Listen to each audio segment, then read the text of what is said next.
may tinawag po akong family members. Palakpakan lang po natin.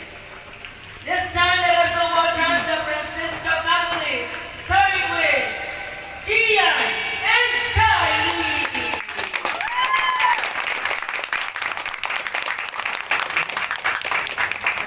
Dito po sa gitna.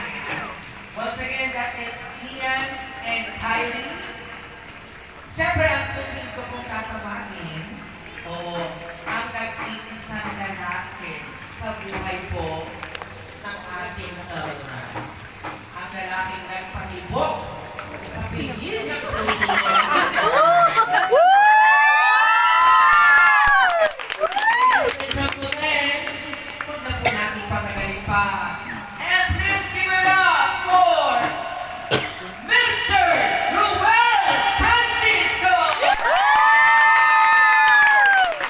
Kala ko, Ruel Santiago.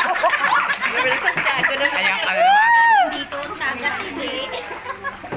Nalala ko yung nagpupan tayo. Wala. Paluin mo nga. And of course, this time,